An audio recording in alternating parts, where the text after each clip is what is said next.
may I invite Simona to tell us more about the first examples of BMS. For people that don't know me, I'm Simona Bonelli from Italy. I'm the national coordinator of Italian Butterfly Monitoring Scheme. And I'm a professor, so I have a permanent position at the Turin University. That's made possible the Butterfly Monitoring Scheme in Italy. That is one of the able BMS scheme. We was born just recently, thanks to ABLE. And from the general point of view, it works in the sense thanks to ABLE and then Spring and BCE, we were able to set up quite satisfying number of chunks at recruiting volunteers, etc. Produce a lot of materials and useful stuff, but we have the problem of money, and we are not funded by national ministry. And at the moment, we are using the money that come from my research project, and I can use it together with the ABLE and Spring money. In Italy, there is a suggestion that I can share with the other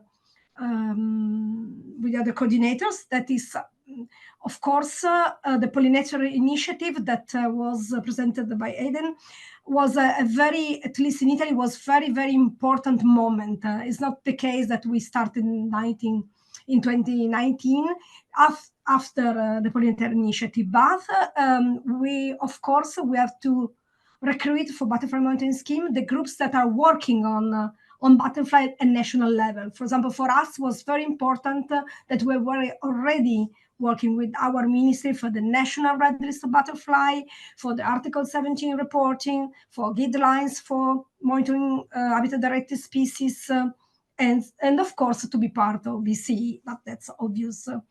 And after the Pollinator Initiative, the relationship with the ministry, that I repeat is not found in the Butterfly Monitoring Scheme, but became more effective because, for example, in reaction to the Pollinator Initiative and the Strategy 2030, at least according to the first pollinator, for the first targets that were presented by Aidan before, there were many points of the strategy that was strictly related with butterfly conservation and needs to count results, needs butterfly conservation data.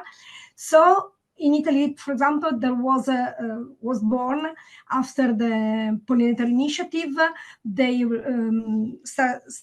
groups that was involved in National Plan for Sustainable Use of Pesticides, National Board for Pollinator Initiative, National Board for the Pollinator Monitoring Scheme in national parks, and all of these this group of work I was involved in. So that was very important for our Butterfly Monitoring Scheme. And the second things that I suggest that I would to share with you is that despite we were not funded by our ministry, we regularly present results of our Butterfly Monitoring Scheme thanks to these reports in order to make them know about our activities, results, about our butterfly, and so on. No?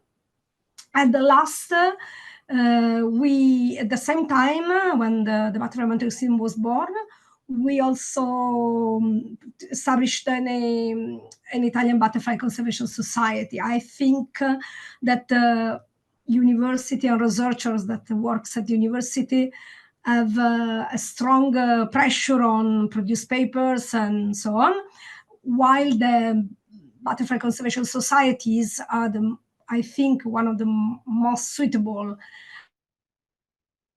more adapted structure to make the long term of the Butterfly Monitoring Scheme that it needs. It's long term. Okay, that is some short suggestion to share with other with other coordinators. So thank you.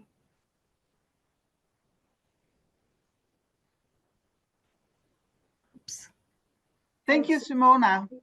It's good to hear that the butterfly conservation scheme also helped to boost the pollinator monitoring scheme, and that joining forces together, we can achieve something. Yes, exactly.